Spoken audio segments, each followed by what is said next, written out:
Professor Stefan Schennack, Russia has come in for a lot of criticism, and indeed there were proposals to suspend the members of the assembly. That's been rejected. The assembly has ratified the credentials of the Russian Federation delegates.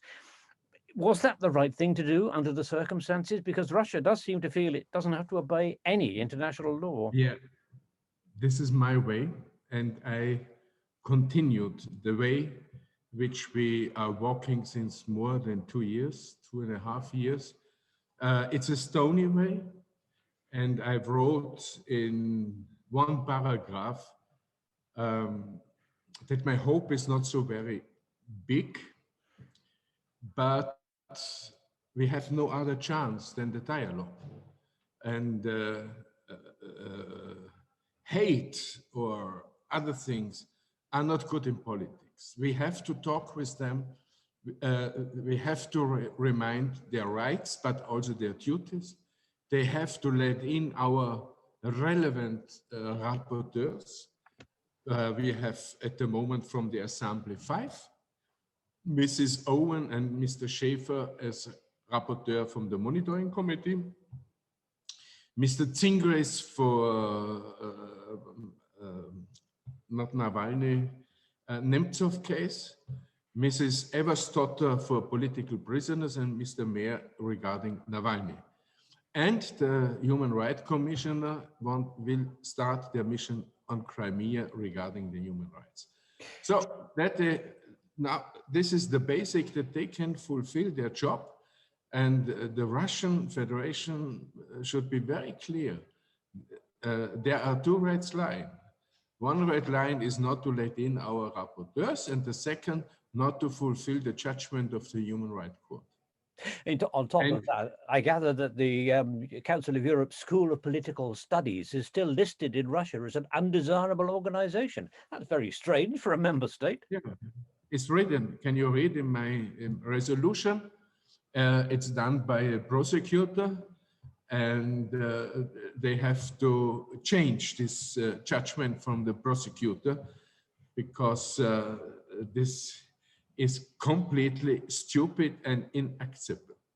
And it's written twice in my report. But in fact, Mr. Putin seems to ignore any sort of criticism. He just rides over it. He knows that he has I was speaking to Sir Edward Lee just yesterday, and he was saying the fact is that most Russians support Mr. Putin. They like what he's doing. They like the fact that the country has clout in the world.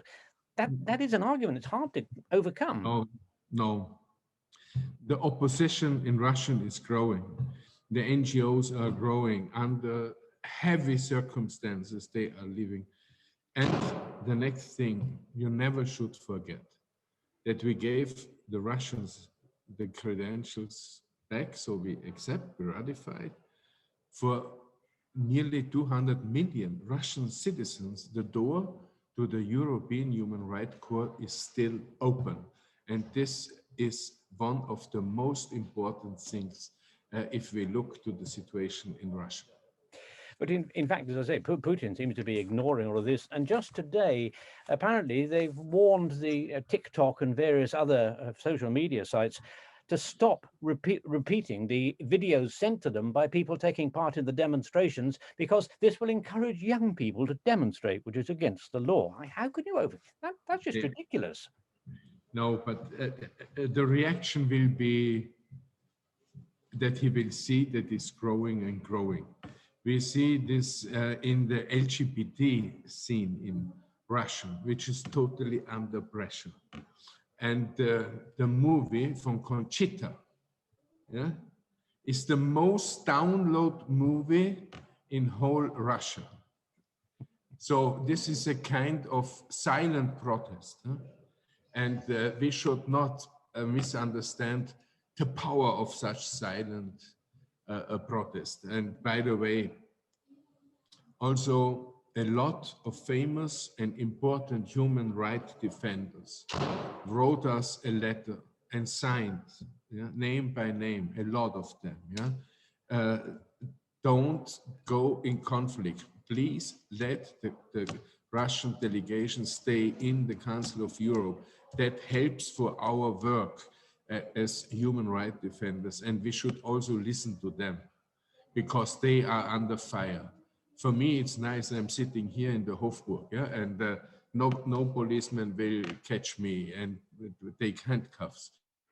And but they are in the fire, and so in my resolution, in the memorandum, there are two paragraphs which was impressed by the Russian human rights defenders. Can you imagine a post-Putin Russia, and what would it be like? That we cannot say in reality, because Russia is the only country which had never a period of democracy. Do you remember the absolute monarchy was the longest in Europe? Then comes to the revolution. After the revolution, there was no democracy, there was a dictatorship. And then it goes on till Gorbachev and Yeltsin. But this was also not a complete, and the period of Yeltsin and Gorbachev was short. And so they never realized and lived what is democracy and freedom of speech and freedom of press and no pressure by the state. And I think maybe there will be, I don't know, after Putin, the time will come after Putin. Nobody is living over his time, and also not Putin. Also, when he was jumping in the ice water for the 6th of November, January, but I think what we see, and I know also a lot of Russian, not migrants, refugees, for example, in Vienna, which are running away for the pressure of the court and the international police, Interpol, and I'm sure that with the help of Council of Europe, we can get more and more place in Russia for democracy, rules of law, and human rights. Professor Stefan Schennack, thank you very much indeed.